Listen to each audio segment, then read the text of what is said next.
Where the hell is Anton? Adam, now at the other end of the bench, called back to the wolves in the shadows. Beast didn't want to come outside to play, one said. So there were 4. That didn't make her odds sound any better, though. She'd end up with that beast, knowing her luck. Adam swore a blue streak under his breath before walking back to Christina's end of the bench. He fixed his dark, wise stare on her for so long she'd feared the earth had stood still, but she couldn't pull away from his gaze, wouldn't dare look away from her alpha. He could ruin her life or change it for the better, all with the snap of his fingers. She still held out a little hope that he'd have some mercy on her, and that the goddess was with them on that day, guiding his decisions. He moved on yet again to the woman beside her, and having had his second look, Christina buried her face in her hands, blocking out all of the noise around her. She got skipped, wasn't even good enough for the one they called Beast.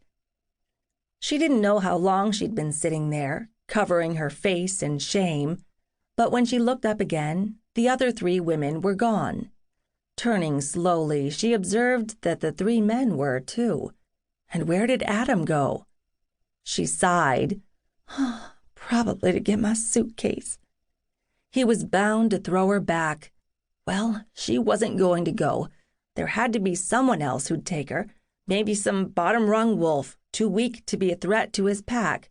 She'd have to ask Adam if there were other calls. Resolved, she nodded. That was what she'd do. Anton Deniss rooted through the canvas duffel bag on the desk in his spare bedroom in search of his hunting knife. Where did the damned thing go?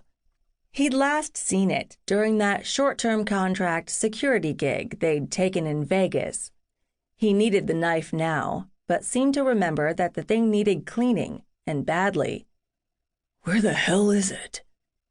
He overturned the bag and exposed all of the weapons inside it to the light.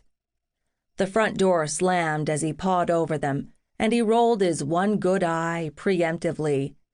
There was only one asshole that would enter Anton's house without permission. Then again, Adam didn't need it. He could do what he wanted, Alpha's prerogative. What the fuck are you doing hiding out in here? Adam barked. Not hiding. Anton grabbed the trash can from beneath the desk and tossed some wadded fast food wrappers that one of his packmates must have stowed in the weapon bag. Goddamned slobs. What do you call it, then? Adam asked. Working. What's it look like? Looks like hiding to me. Anton dropped the trash can into its former position and gave the Alpha a sidelong look from his right eye.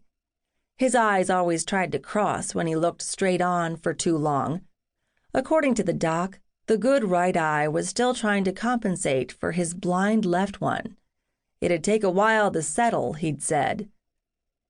I've got 5 rifles full of salt and desert sand to clean before my next shift. I'm working. I gave you an order, the other man said. He leaned against the doorframe and crossed his arms.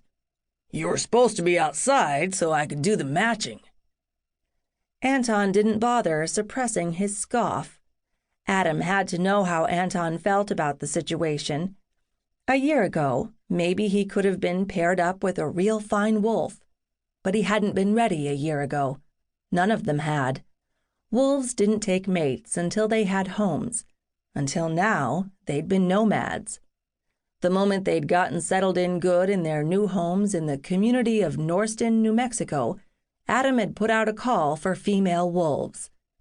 Sight unseen, apparently, they'd come to the place. Anton grabbed 2 rifles and squeezed past his Alpha to the hallway. I don't need your pity, Adam. Adam followed right on his heels. You get outside and claim your mate right now, Anton. And in case you couldn't tell, that was an order, too. I don't reckon you'll want to ignore 2 in a row. For fuck's sake.